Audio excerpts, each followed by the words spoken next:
Welcome to the Coaching and Leadership course.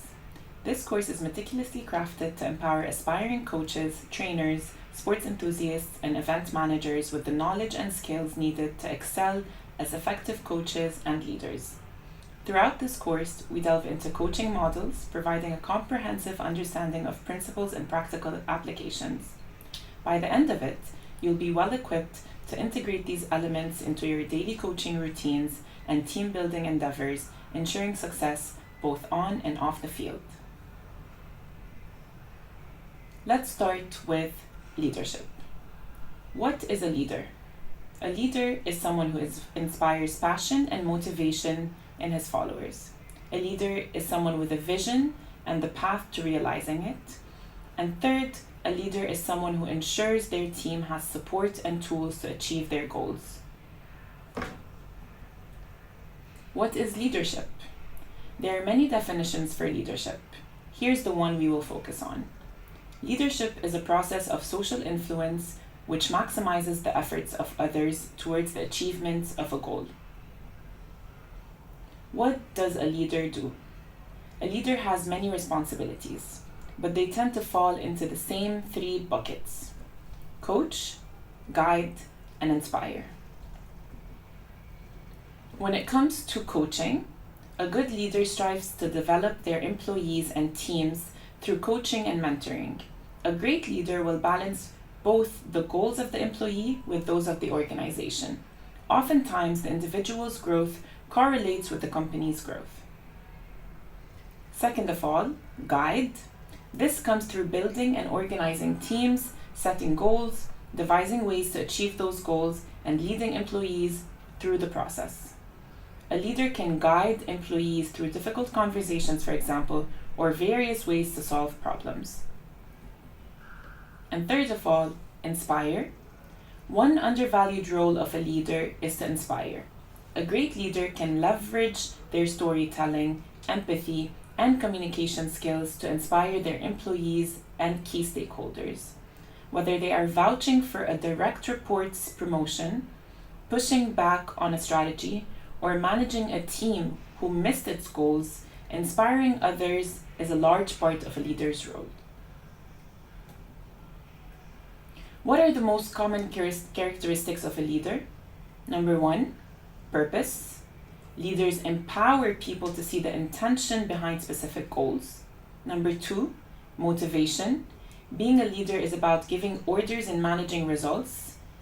Not just that, it's also about listening, supporting, and inspiring the best from others. Number three, vision. Leaders see the bigger picture and can unite their team members behind the vision. Number four, empathy. When leaders prioritize empathy and appreciate their team members' efforts and listen to their team members, they can empower them to see the vision for themselves and act towards its achievement. Number five, creativity. Leaders innovate in bold and creative splashes and give their members the space to do the same. Number six, team vision. The company's overall vision may begin with its leaders. Their vision will account for nothing if it doesn't speak to the team members. And finally, number seven, always trying to improve. Leaders never stop bettering themselves. With an eye towards growth, leaders continuously seek opportunities to improve for themselves and their teams. What's the difference between leadership and management? Leader provides inspiration. Leaders ask questions. They embrace innovation and out-of-the-box thinking. They give honest feedback and transparency. They empower their teams to embrace their individual leadership qualities. And finally, they foster a team of highly motivated and innovative leaders intent on achieving a shared vision. Whereas a manager provides direction, ensures timely delivery of projects and project assignments, and facilitates interpersonal communication. Can you see the difference? Now we move on to leadership styles. Your default leadership style as a leader is the way you feel most comfortable leading others to achieve your vision. If you understand the type of leader you are, you will better be equipped to avoid the common mistakes or disadvantages of that style. A leadership style refers to a leader's methods, characteristics, behaviors when directing, motivating, and managing their teams.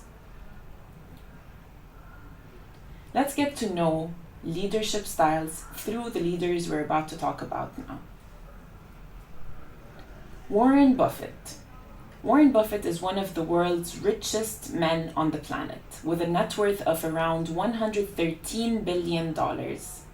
He's labeled as the greatest successful investor of the 20th century. What does he do? He invests in companies that he sees potential for growth in. He lets people do what they want in the company or in their companies. He doesn't rely on giving people orders at all. He actually expects people to be leaders themselves. And he doesn't get involved in his employees' tasks or in other companies' tasks. And he has a hands-off approach.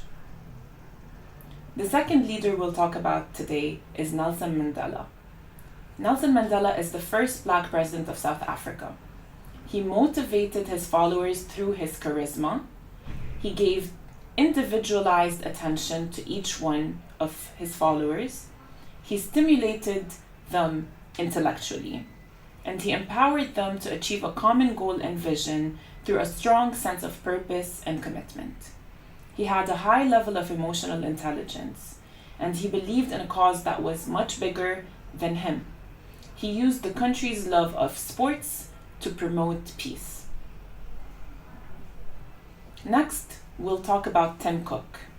Tim Cook is the co-creator of Apple. Cook fosters cooperation among Apple's talent and encourages consensus building among high-level employees.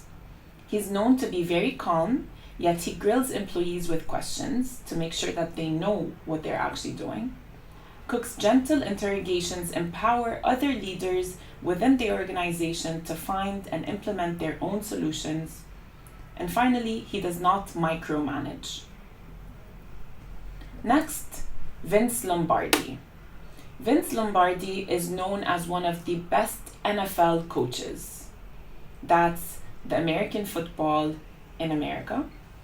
He has a record of 105 wins, 35 draws, and 6 losses, only 6 losses. So Lombardi believed that it was possible to attain excellence by continuously following perfection.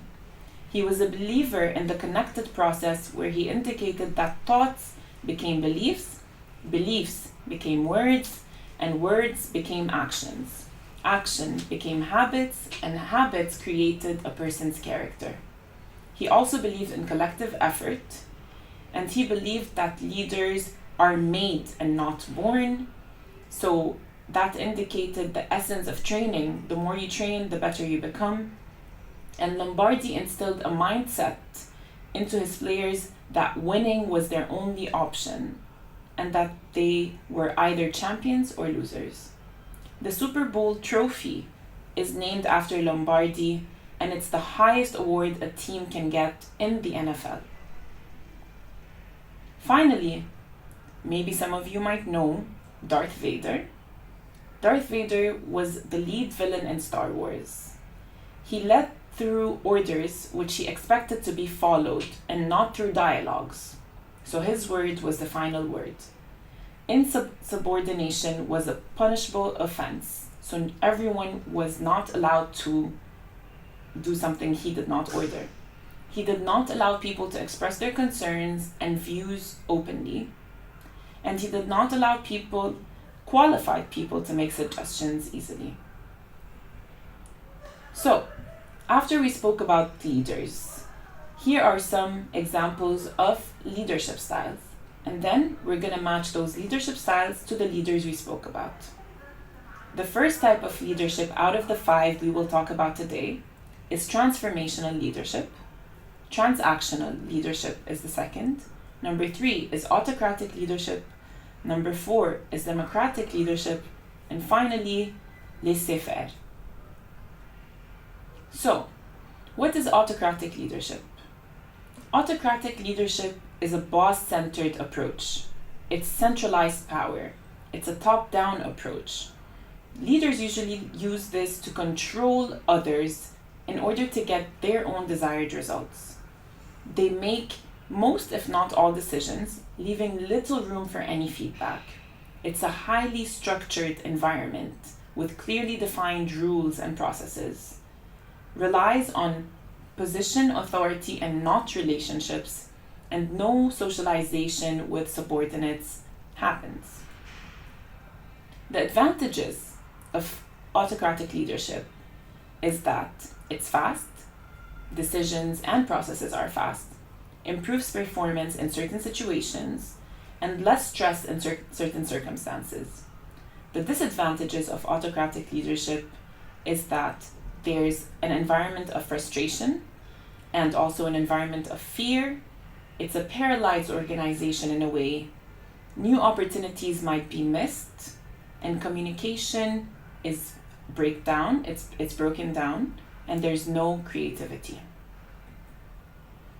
Democratic leadership. It's based on the concept of inclusion.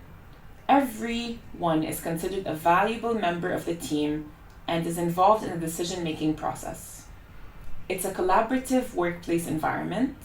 It empowers people around us, and it has an open door policy. The leaders are usually very approachable and they make effort to connect, and they have legitimate power and people know it, but they as leaders don't exercise that. The advantages of democratic leadership are high quality informed decisions, good working environment, high performance teams, and consistency in production. Number 3, it's relaxed and creative atmosphere. Innovation is usually high, and good communication with followers, and followers usually have a high satisfaction level. The disadvantages, on the other hand, are finalizing a decision that has been agreed to by all members of the team is not easy and may take a lot of time, and it's sometimes not practical when consensus and harmony are not possible, especially in times of crisis. Laissez-faire leadership. These leaders back off and allow their followers to do what they want without interference. Some people call it zero leadership style. They believe that their followers are at the best when they have autonomy. Autonomy as in freedom to do what they want because they understand what they're doing. And they surround themselves with the best leaders they can find. We're talking about laissez-faire leaders. They surround themselves with the best leaders they can find. The advantages are the goals are balanced, there's trust, the vision is focused, and works well when followers are highly educated, highly skilled, and motivated. It can work in creative industries when workers are highly driven. And finally, it requires less top-down pressure. The disadvantages of laissez-faire leadership: there's a lack of clarity, lack of structure, could be stressful because we don't know which directions to head in. The results might be low in productivity, and leaders may not detect underperformance, conflict, and so on. Transactional leadership. What is transactional leadership? Basically, in a definition type of way, the exercise of control on the basis of knowledge. Leaders give followers something they want in exchange for getting something the followers want. Establishing clear defined criteria for good performance and anticipated rewards for successful followers. It suggests that workers are not self-motivated and require structure, instruction, and monitoring in order to complete tasks correctly and on time. Giving bonuses and recognition for accomplishing goals. And finally, it also looks like punishing poor work or negative outcomes. So transactional leadership, it's kind of like a business thing. You give me this and I'll give you that. If you provide me with success, I'll give you a bonus. That is transactional leadership. The advantages are the structure is clear, the goals are achievable, and there's straightforward motivation, and it's efficient in some cases. The disadvantages are it's inflexible, rigid, maybe sometimes uninspiring, and there's limited follower engagement. Finally, the last leadership style is transformational leadership. It's concerned with inspiring followers to accomplish great things. It deals with social justice. So usually, things that are related to social justice are under the umbrella of transformational leadership because we are trying to transform or change the world in a way. It encourages followers to accomplish more than what is expected of them. It sets clear goals, has high expectations, and offers support. The leaders under transformational leaderships are creative, hardworking, comfortable with ambiguity. These leaders are visionaries and they are empowering. The advantages of transformational leadership are balanced goals, trust, and vision-focused communication. The disadvantages are sometimes there's a misuse of power, there's a lack of focus, and leaders could overwork themselves. So, based on the leadership styles we just spoke about, and based on the leaders we spoke about, can you match the leadership style to the leaders? So, when it comes to Warren Buffett, his leadership style is laissez-faire.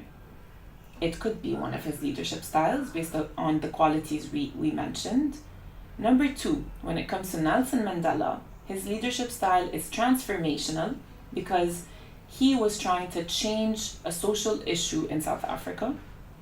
Number 3, Vince Lombardi.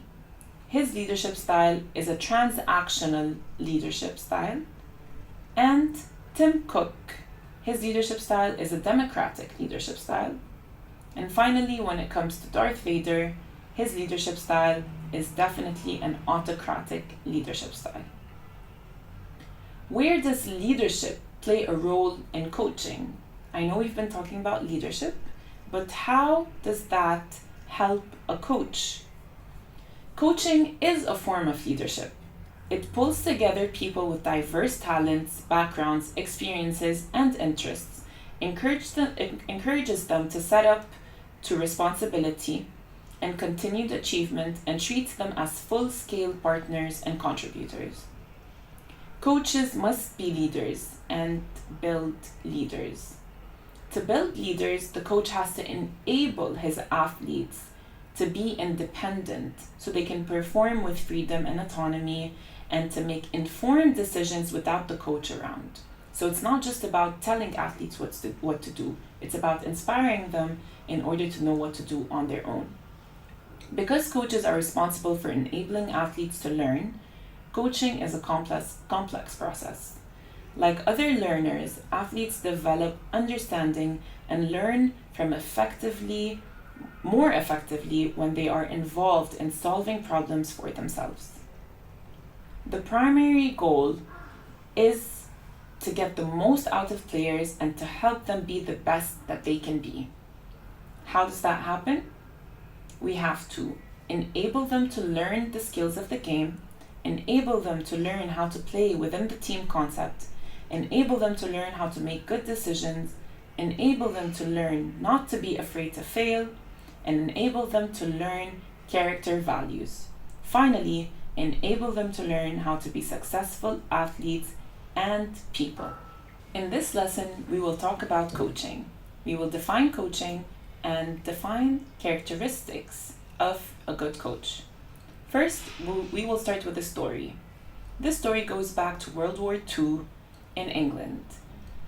The story we're talking about concerns a Premier League team that had been relegated.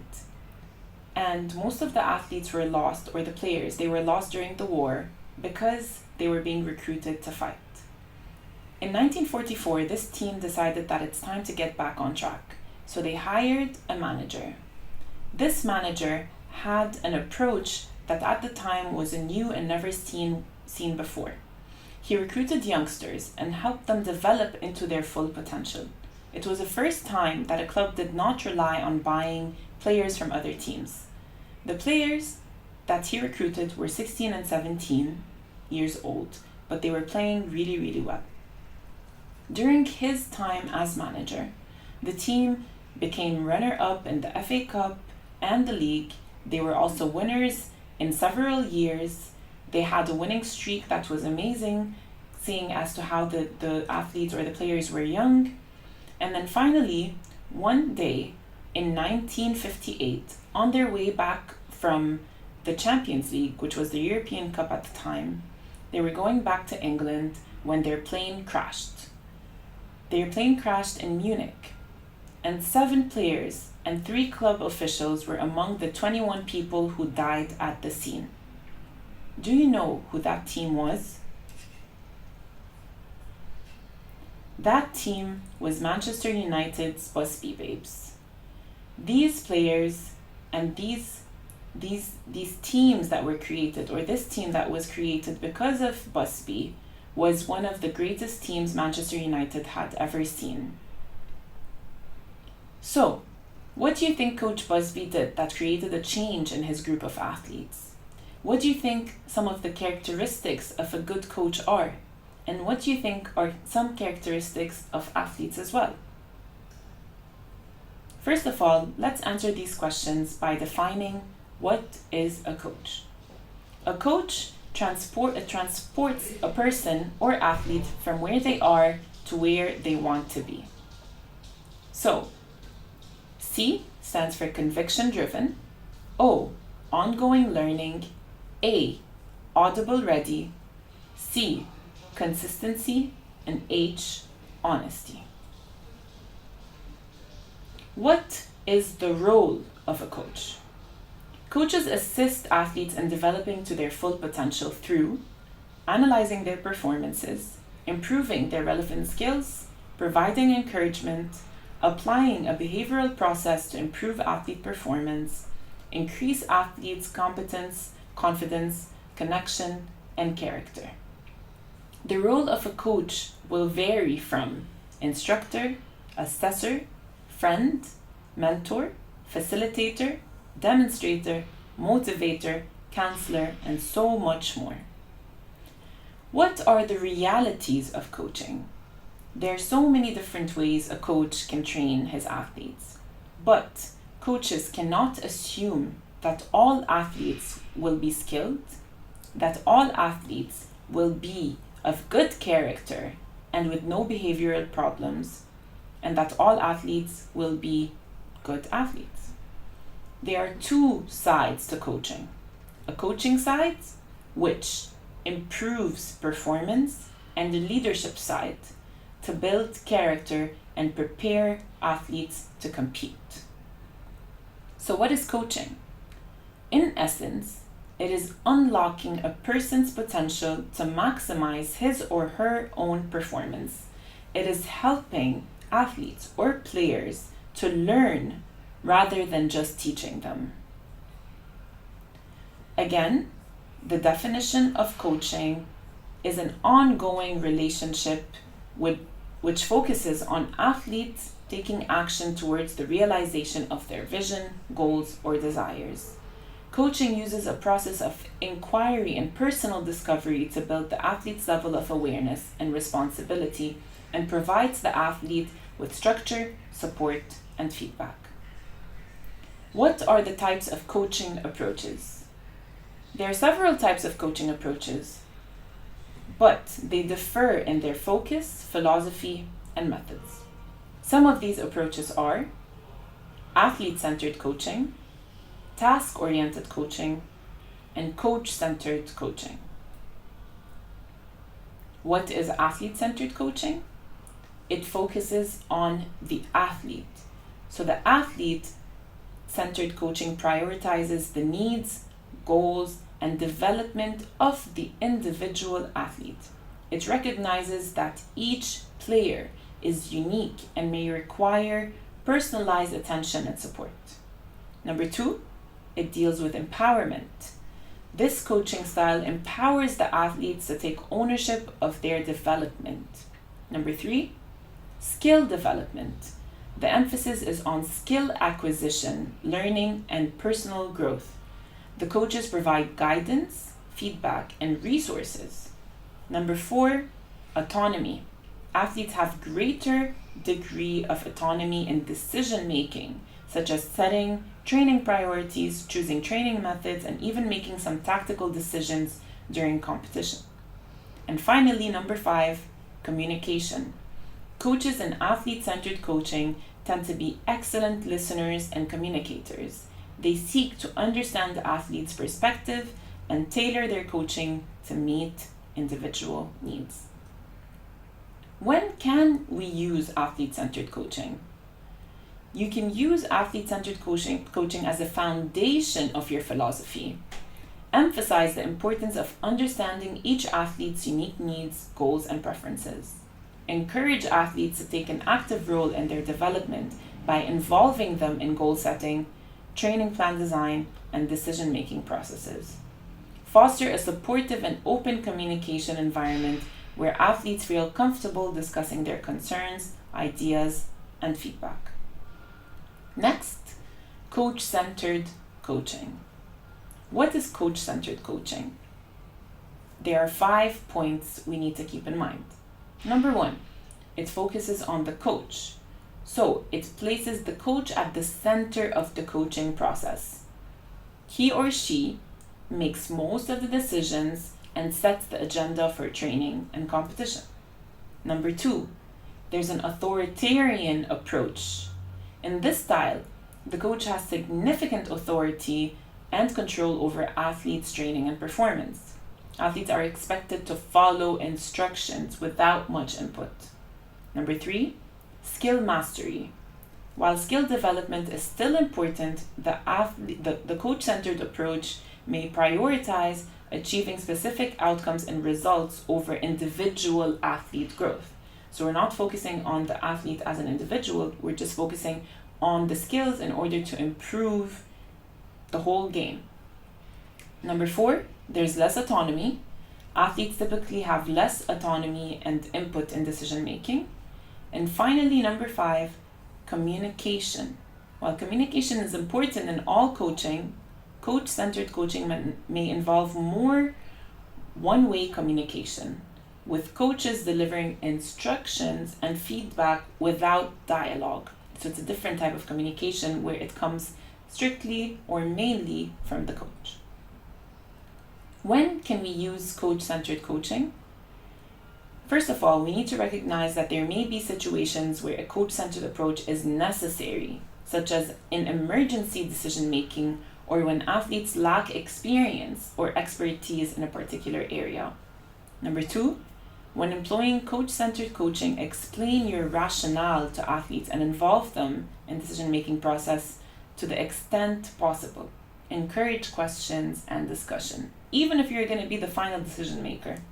And number 3, maintain a balance by gradually transitioning from coach-centered to athlete-centered coaching as athletes gain experience and confidence. Finally, task-oriented coaching. There are 4 points in this coaching method. Number 1, skill and task focus. This centers on developing specific skills, tasks, and competencies required for success in a particular sport. Number 2, structured training plans. The coach designs a structured training plan that revolves around the targeted tasks and skills. Number 3, objective measurements.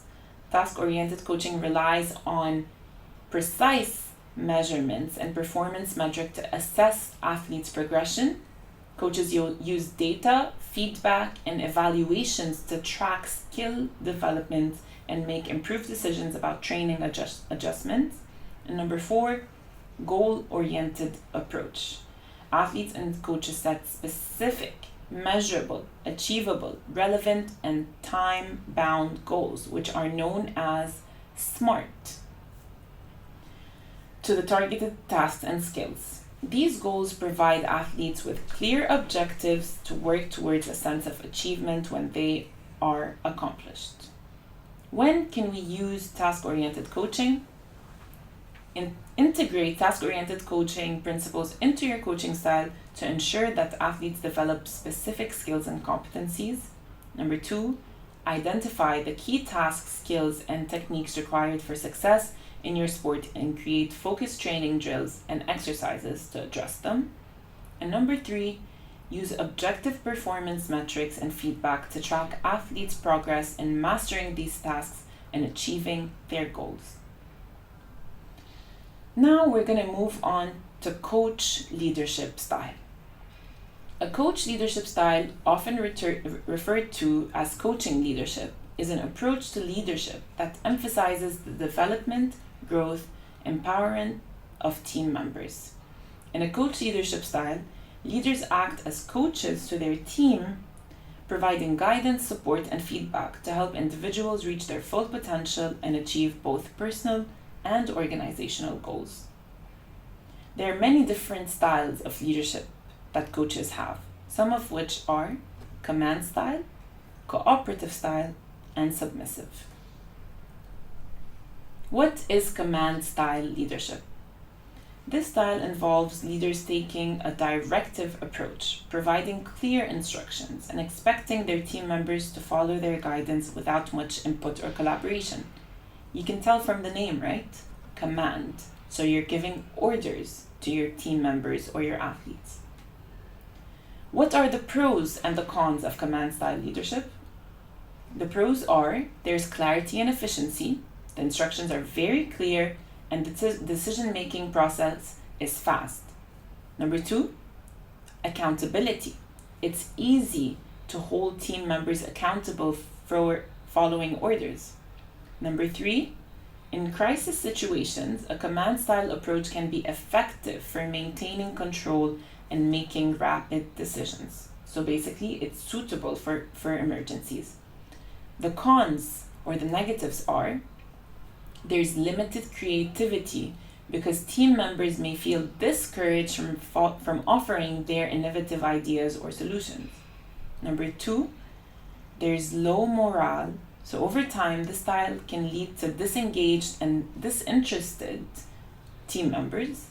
And finally, there's a sense of dependency because team members may become overly reliant on the leader's guidance and struggle when the leader is absent.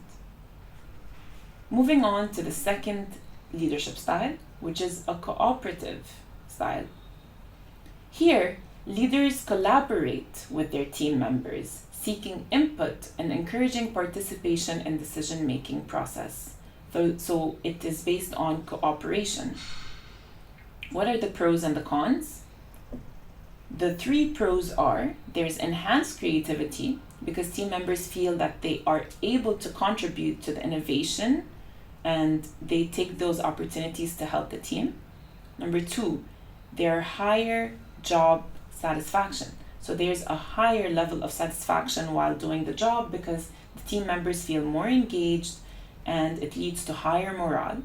And finally, improved problem solving because there's a collective input which leads to a more well-rounded solution and better outcomes. And then the cons or the negatives are slower decision making because everyone needs to agree on the final output. And the second thing is challenges and conflicts. Resolving conflicts within a cooperative team can be more complex as differing opinions may arise. Since everyone wants to give their opinion, maybe more conflicts can arise. And number 3, accountability issues. When decisions are made collectively, it can be harder to pinpoint responsibility if things go wrong. Finally, we're going to talk about submissive style of leadership. This style involves leaders who take a passive, non-directive, but supportive role in guiding and empowering team members or coaches. So, what are the pros and the cons of submissive style leadership? First of all, there are 3 pros. There's a sense of empowerment because the team members feel a sense of ownership and responsibility for their work. Number 2, it encourages growth because it allows team members to develop leadership skills and decision-making abilities because they no longer rely on their coach for any sort of direct or final input. And number 3, there's high morale because the team members appreciate the trust and autonomy granted to them. But then it also comes with cons because there's a risk of indecision. There's a lack of clear direction, which can lead to indecision and confusion among team members. So this leadership style is not very well suited to a younger group of players. Number two, there's a potential for disorganization because without strong guidance, the team may struggle to stay organized and aligned with their goals. And number three, accountability challenges. If mistakes occur, it can be challenging to attribute responsibility and learn from them. And with this, we are done with this chapter, and we will move on to the next one. In this lesson, we will be talking about team culture. What is a team and what is culture? Do you prefer team sports or individual sports?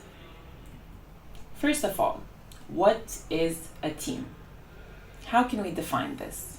A team is a small number of people with complementary skills who are committed to a common purpose, performance goals, and an approach for which they hold themselves mutually accountable. So it's a group of players who have the same goal, which is usually to win. The second definition is a team is a unit with a task that no individual member can do alone. So, what is teamwork about? It's not about melting yourself to fit the mold, and it's not about losing yourself to the singular goal, and it's not about fully giving in to something bigger than you.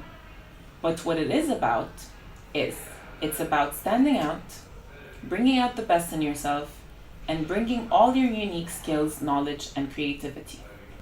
That means don't try to lose your personality or yourself just to fit in with the team. The more diverse, the better. Now we move on to the definition of culture. Culture is the set of ideas, customs, and social behavior of a particular people or society.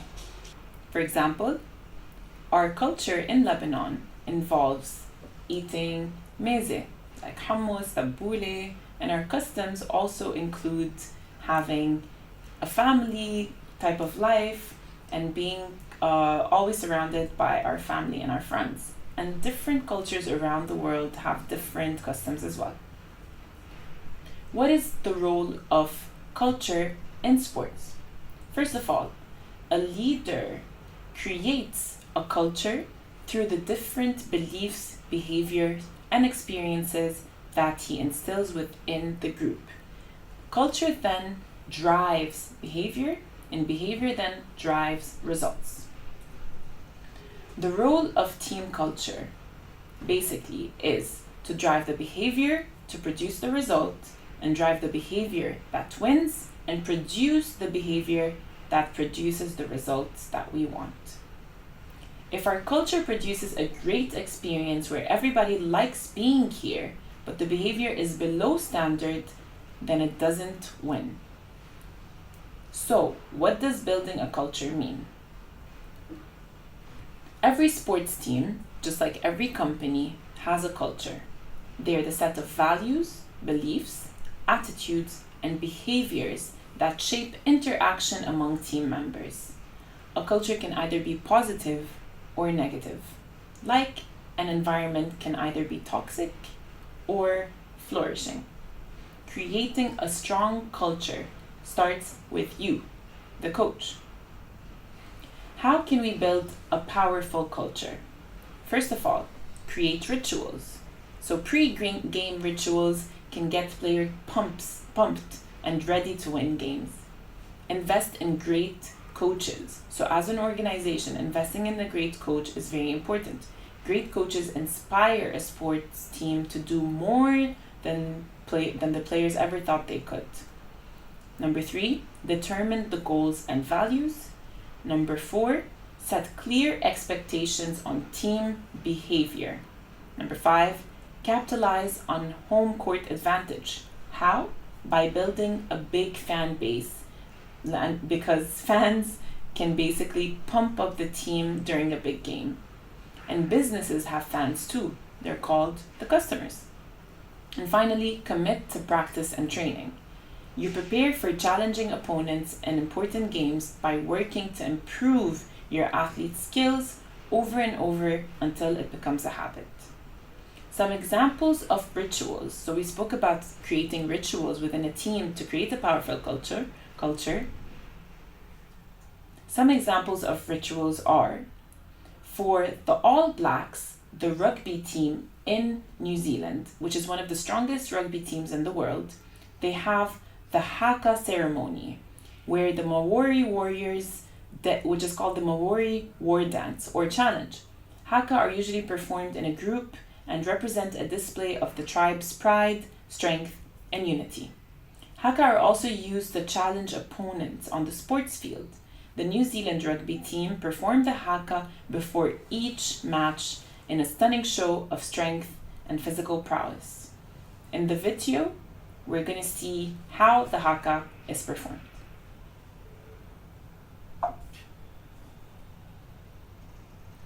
What is the culture that the All Blacks have?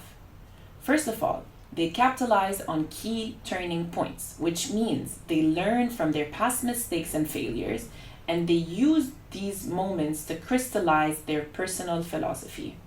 Number two, they are very flexible and they have an evolving mindset, which means that they adjust their thinking and behavior to best fit each situation.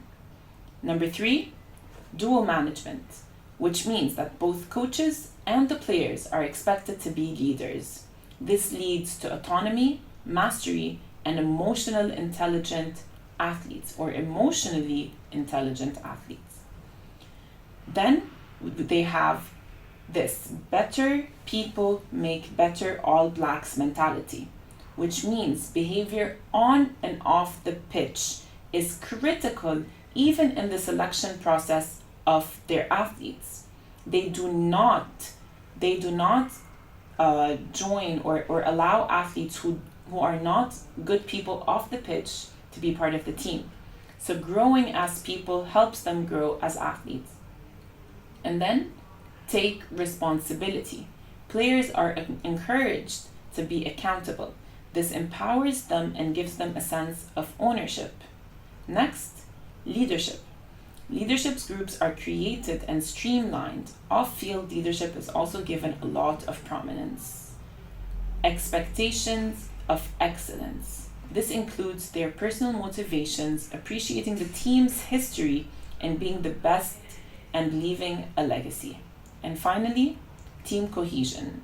Being approachable, having role clarity, keeping things fresh, and having fun so that they enjoy each experience. Mottos are also part of a team's culture. So for example, for the football club FC Barcelona, their motto is Me que un club. For Manchester United, it's GGMU or Glory Glory Man United. And for Liverpool, it's You'll Never Walk Alone. Do you know your favorite team's motto? The culture of an organization such as team is built around a pattern of shared assumptions and seen in a system of heroes, language, action, shared values, rituals, and so on. This culture impacts upon team effectiveness and cohesion and must be considered by the coach. What is the culture of your team? What are its rituals, symbols, beliefs? So, we move on to John Wooden's Pyramid of Success. John Wooden is one of the greatest coaches of universities in the US. He created a pyramid for his basketball team based on their levels of success. John Wooden's team were always winning and they had a humongous winning streak. So what he realized is he created a pyramid where he showed people how his athletes or his players remained successful. There's a base that all players had to have, which is friendship, loyalty, cooperation, enthusiasm, and industriousness, which means they have to put in the work. And the next level of that pyramid is self-control, alertness, initiative, and intentness. So it goes with ambition and sincerity as well. Then we have the third level, which is condition, skill, and team spirit, honesty, and adaptability. And next, we have reliability, confidence, poise, and resourcefulness. And then the level before last is integrity, competitive greatness, and fight. And finally, we have faith and patience.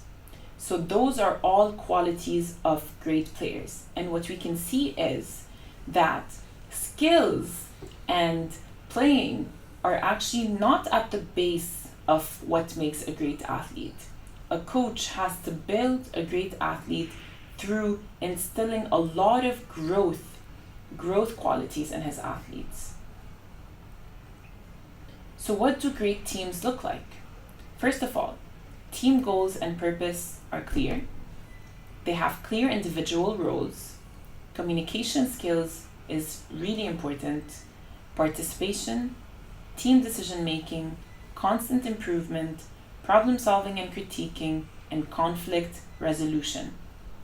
Now, what makes a winning team? The team needs to know what it's doing, agree what its direction and expectations are, and individual team members need to be able to speak their minds freely and with security, and to say when they disagree or don't understand without feeling that it is personal. And then different team members need to bring different skills to the team. As long as everything you need is covered somewhere in the team, you can do it. There has to be a sense of belonging, and the way that problems are explored and decisions taken is on the basis of conventions, processes that work and are known to work. So how do we describe team culture? In games, competitions, at training, at social events, how would we like our team or group to look, sound, and feel? That's how we describe what the team culture is. We have to have a specific look. So is it that the team looks like they're having fun? Are they engaged? Are they busy? Are they focused? And the sound of the team, are they engaged? Are they noisy? Are they chaotic? Are they knowledgeable and positive? And then the feel behind the team. Are they inspired? Are they motivated? Are they risk takers? Are they brave? Are they weird? Are they friendly? So all of these qualities describe the culture of a team. Some quotes, or one quote is, "The strength of the team is each individual member, and the strength of each member is the team."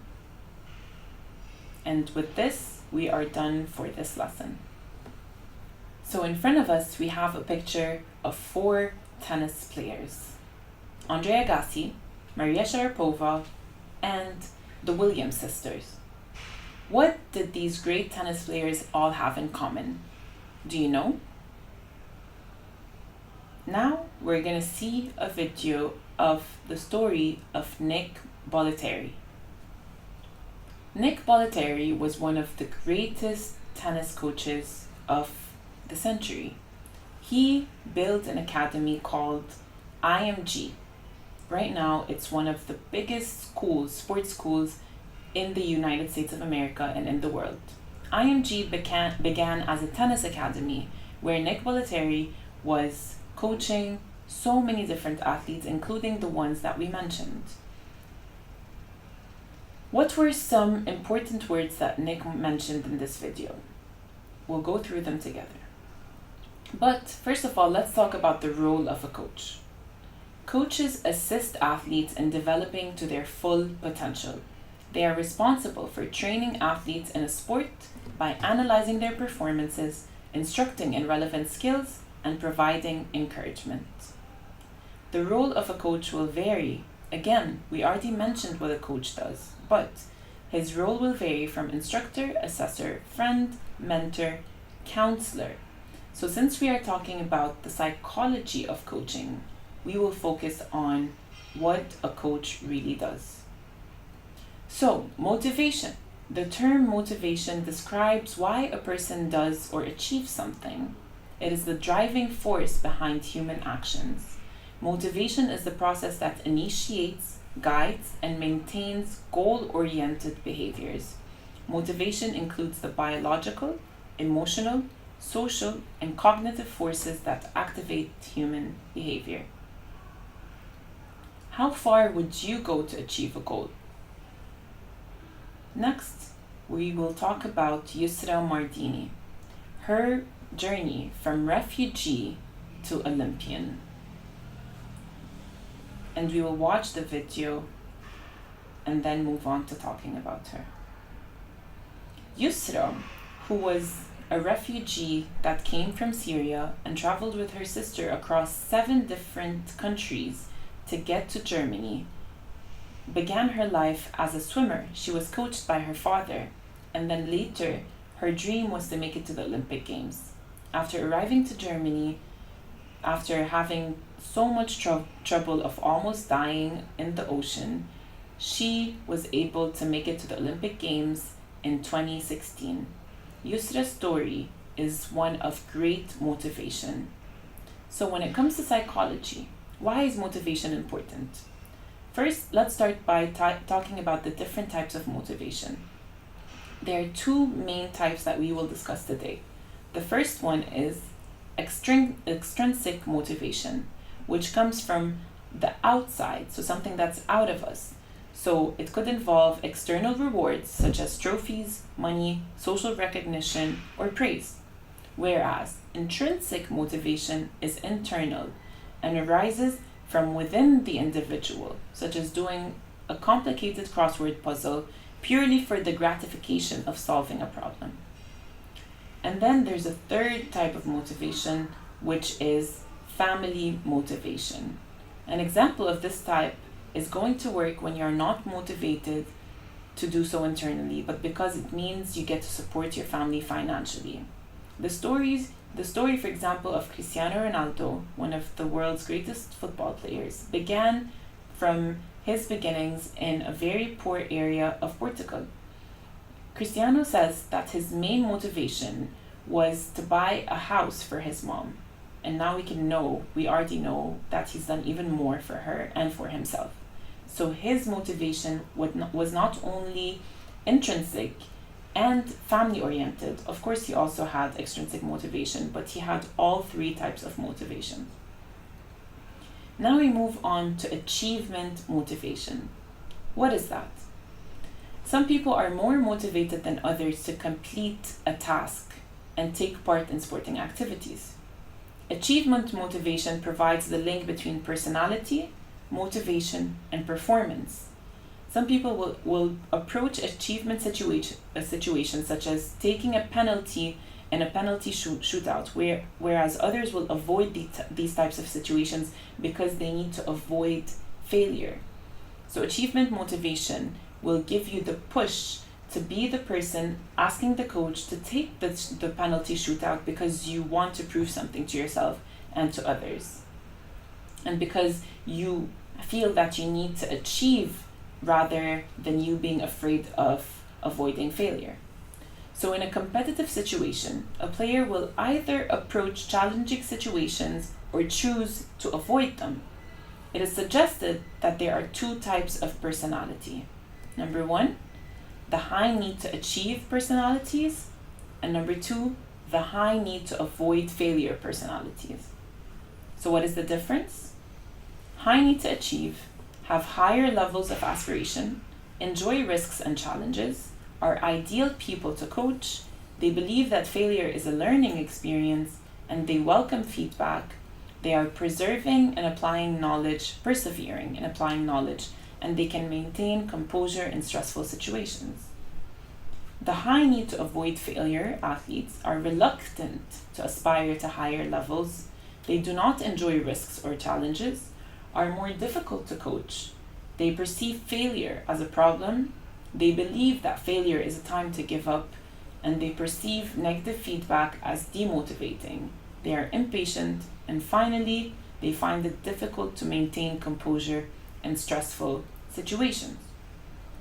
Next, we see in front of us a graph that describes performance and pressure. We have performance and we have pressure. If the pressure is really, really low, our performance might not match it up. But sometimes the ideal place to be, the ideal zone, is when the pressure is moderate to high and we have a high level of performance. So for example, if you're an athlete and you have a race, sometimes the more pressure that you have, the better you will run, because you have this huge motivation to do better and be better. But for some other athletes, the higher the pressure goes, the less their performance is. And this might create some sort of strain or burnout. So what are the causes of stress? First of all, some athletes do not do well when the crowd is there. So if there's a big crowd, sometimes it's a very stressful situation. If there's certain frustration, if the climate is not helping, if an athlete is going through injury, if there's conflict within the athlete's family or the player's family, or maybe with the player's partner, if the competition is too high of a level, and sometimes the referee's decision might affect the player, and sometimes fatigue can cause stress as well. So how do you deal with athletes or your players if they're going through stress? It's very important as a coach for you to understand that your players are not always going to be at their optimal level. So how do we analyze the zones of optimal functioning? First of all, from low to high, the state of anxiety levels affects an athlete. So if we're looking at A, the zone of best performance is when the state of anxiety might be a little bit high because we're motivated and because we feel a sort of like excitement, even though it could be labeled as anxiety, but this anxiety gives you more motivation to do well. But when the state of anxiety is really high, then performance would be low. And the optimal state is B, where anxiety is in the middle, but we're able to perform well. Some symptoms of stress include increased blood pressure, increased heart rate, increased breathing, increased sugar levels, and increased sweating, inability to concentrate, aggression, worry, and difficulty making decisions. A lot of athletes have been through a lot of stress. For example, we have the US gymnast Simone, who has been through so much stress at the Olympic Games that she decided to drop out of the games because of her mental health. So all athletes, regardless of their levels, may get to a time where they feel like stress is too much and they decide to step away. Now we move on to psychology. Psychology is the scientific study of the mind and behavior. The four main goals of psychology are to describe, explain, predict, and change the behavior and mental processes of others. Psychology includes many subfields of study, such areas as human development, sports, health, clinical, social behavior, and cognitive processes. We are going to be focusing on the basics of sports psychology. What is sports psychology? It's an area which attempts to apply psychological facts and principles to human behavior in the field of sports. What is the importance of sports psychology for coaches? The most effective coaches understand the fundamentals of sports psychology, which include interacting effectively with athletes, creating the optimal environment, assessing the psychological needs of their athletes, and providing them with the mental training required to maximize performance. This pyramid that we see in front of us provides a guide to what it takes to make lasting changes in personal responsibility, behavior, self-awareness, and self-image. The Mount Lasting Change Pyramid can be applied to any area of health, fitness, and wellness. 13 of the 15 blocks are not about action, they are about thinking. So the first block is vision, which means what are the responsibility and self-discovery, our strengths, they include values and meaning, benefits and education, and challenges and strategies. Next, we move on to preparation, our goals and plans, our support, our confidence, and our commitment. And then action, the behavioral steps, rewards, and problem solving. And results, lasting changes, and relapse prevention. And finally, this brings us to the real me, or the real you, which is your best self. And that's how we create lasting change once we start with these building blocks. From foundation to solid gains. Change isn't a linear process where one proceeds from the bottom directly to the top of the pyramid. People cycle up and down the 5 levels, sometimes for years. When people don't make lasting change, they typically have missing or weak building blocks. So the road is not a straight road. Athletes, players, coaches, and everyone go through a lot of changes in order to get to their best self. So when it comes to the level of vision, what do you want to change? What is the most important thing about this change to you, and why? What is your vision of your health wellness in the next few years? And then you move on to preparation level. What do you want? Who can you tell about your goal, and who will support you? What happened to you today, last week, that you're grateful for? What was your role in that positive situation? Then we move on to action level. What might get in the way this week? How will you plan around it? And then the results level. How are you feeling? What is different about how you feel now and how you feel when you began? What will you do when you lapse? And then the best self level is when you get to celebrate because you got to the best level of yourself. So these foundations are very important for coaches and athletes, and that's how much of a big role psychology has. So even if you're a coach, it's very important to realize that athletes will come to you feeling bad on some days, and maybe it's on the game day. And it's important for you to understand how you can motivate them in order to bring the best in them. So it's important for you to know your athletes one by one in order to get them to be the best version of themselves. And that is all for today's lesson.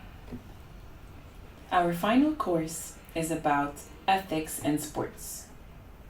Our learning objectives are to get a general understanding of what is philosophy, what is ethics, and what is an ethical theory, to be able to differentiate between the different kinds of ethical theories, and finally, to understand the status of ethical judgments, and to be able to apply those judgments or theories in problems that are sports related. So now we're going to watch a video of the 800 meters women's final in London. Do you know the winner of that race? Her name is Caster Semenya. Caster Semenya is an athlete from South Africa. And in this video, we're going to watch her story. Caster Semenya is an athlete from South Africa with DSD, which means that her testosterone levels are naturally high. She was biologically born a female with high levels of testosterone, thus giving her a competitive advantage in running.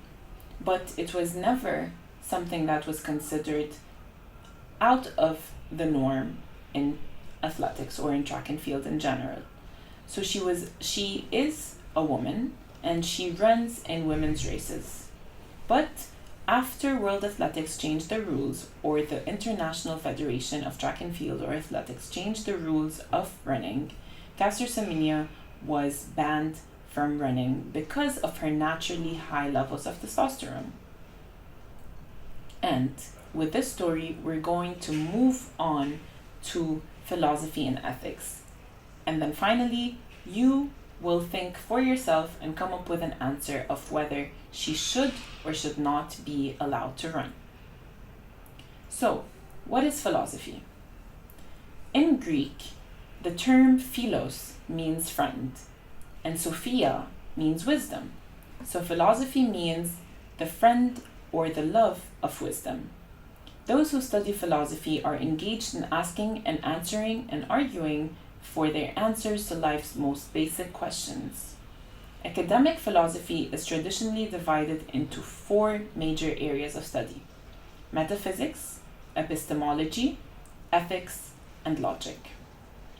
What is metaphysics? It is when philosophers wrestled with such questions as, is there a God? What is truth? What is a person? What makes a person the same through time?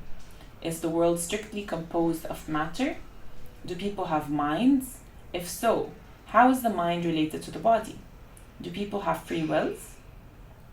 And then, second type of philosophy is epistemology, and that is the study of knowledge.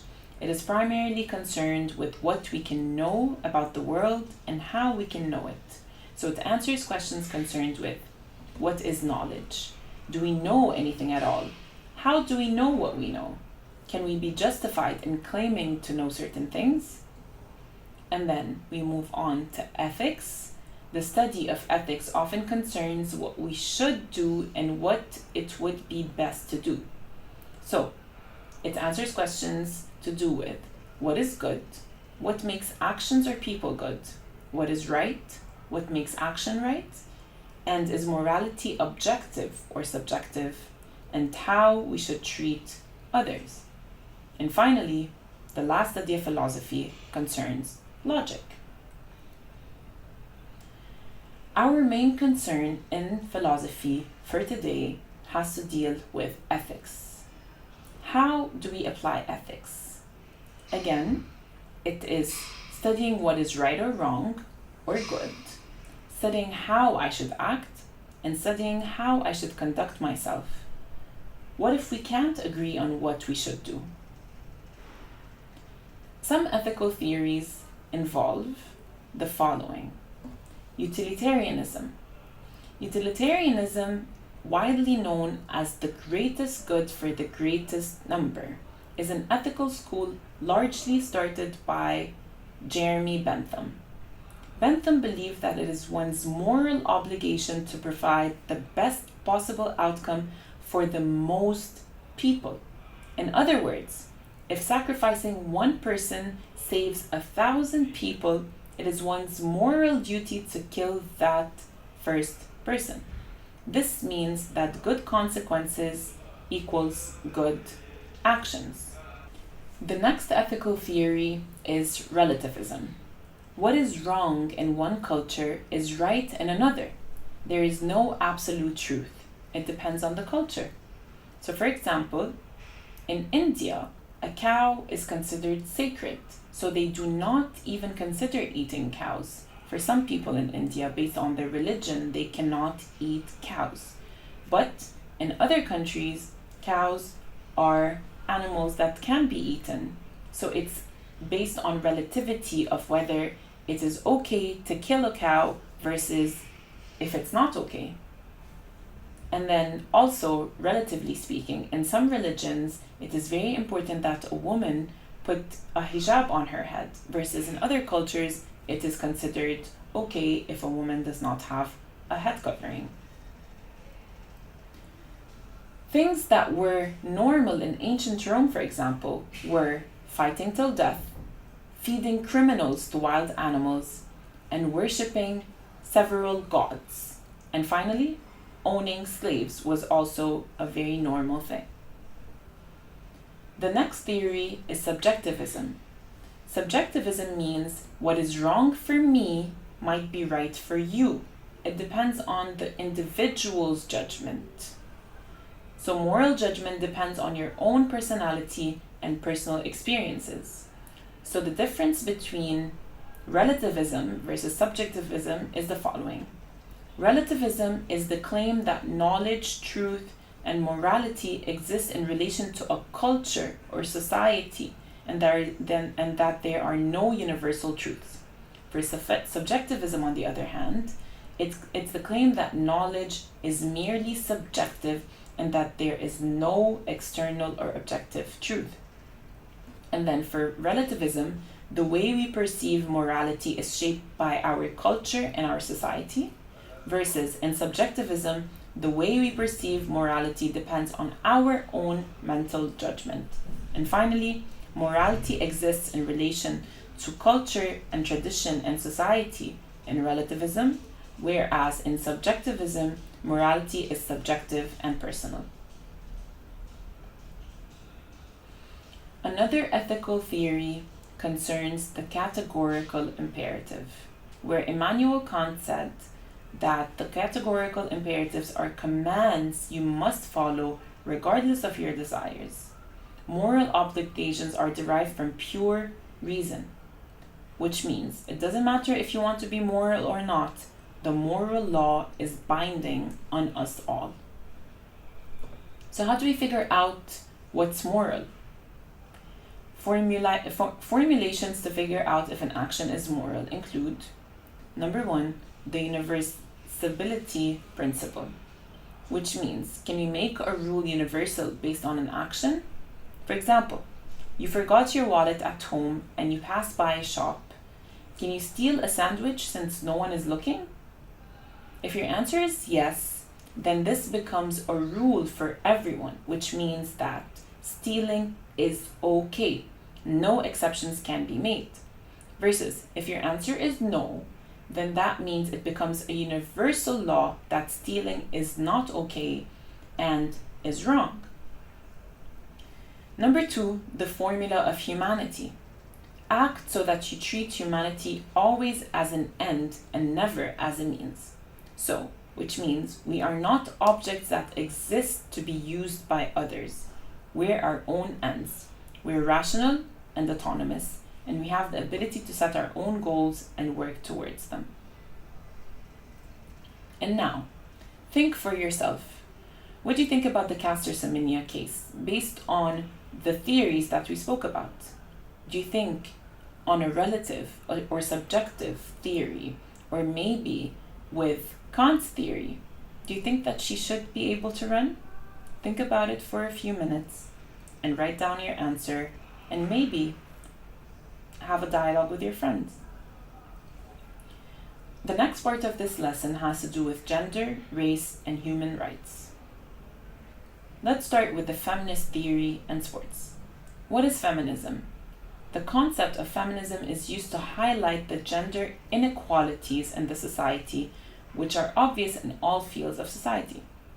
Whereas the feminist theory explains the woman's roles in society and how her life should be controlled only by her. The main objective of feminist theory is to get over gender inequality. Let's start by watching this video of the first woman to enter the Boston Marathon. So women in the United States of America were not allowed to run marathons. And I want you to check when the Boston Marathon was run, where Catherine Switzer ran this marathon. First of all, you can watch this video and see how she was able to get into the race and how, because of her running, she was able to change the rules and the laws, and women were finally allowed to run in the marathon. The next issue we will talk about is Allyson Felix versus Nike case. Allyson Felix is an 11-time Olympic medalist. She's the most decorated female track and field athlete of all time, and she's the most decorated world champion with 18 medals at the World Championships. When she was pregnant, she lost her sponsorship with Nike. So what did she do? Allyson ran the 100, 200, and 400 meter race, just for reference. So when she was cancelled by Nike, or she broke her contract with Nike because she was pregnant, what did she do? Nike had a clause that stated that when women were pregnant, their pay would decrease a lot, way than half. So she wouldn't be able to get back to running after she gave birth, because her sponsorship from Nike meant that Nike was paying her. So she was employed by Nike, and it's like you're working in a company and your company decides that because you are pregnant as a woman, then you cannot get your pay. So what she did was she took Nike to court, and she created her own company, and she stated to the court how it was very immoral to have such a case. And so because of her appeal, Nike changed its policies for women, and now women still get paid even while they're pregnant as long as they come back to competition. Activism in sports, then versus now. Previous generations of activist athletes risked harming their careers or even prison for daring to enter the debate. Are things better now? Let's see Muhammad Ali, the greatest boxer in history, and his activism story through this video.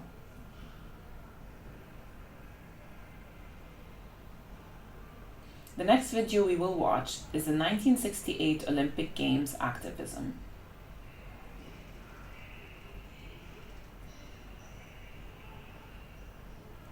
In these videos, we see that athletes from generations before always use their voices because they have platforms that they can use to help others around them as well. And in the United States, the issue of racism was a great issue that is still a little bit relevant today, but it wasn't as relevant as then. Back then, Black people were not even allowed to sit at restaurants or to go to the same schools and to be part of society the same way as white people. So those athletes used their voices and their wins to scream out their concern for the wrongdoings of society. As for now, the activism in today's world through athletes includes things like the picture that we see in front of us, where Carson Pickett, the first player with limb difference to play for the U.S. women's soccer team. Pickett was born with part of her left arm gone, and she says that she wants to use her success to be an advocate for limb difference people.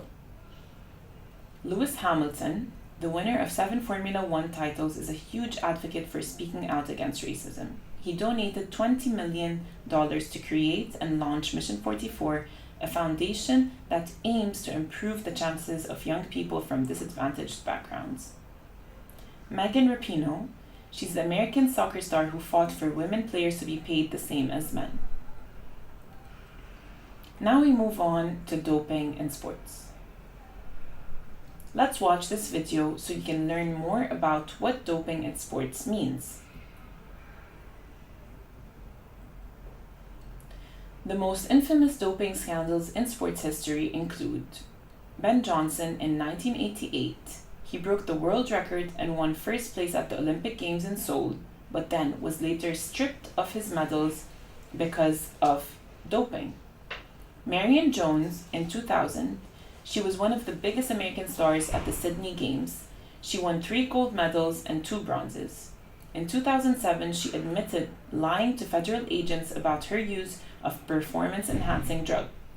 She spent 6 months in jail, and the IOC stripped her of all her 5 medals. Louis Armstrong was banned for life, and the Spanish basketball team at the 2000 Paralympic Games were also banned for life, and even the country of Spain was banned from participating. And finally, we're going to speak about violence in sports. Violence and team culture. Sports like boxing, American football, rugby, among others, promote violence in a certain way.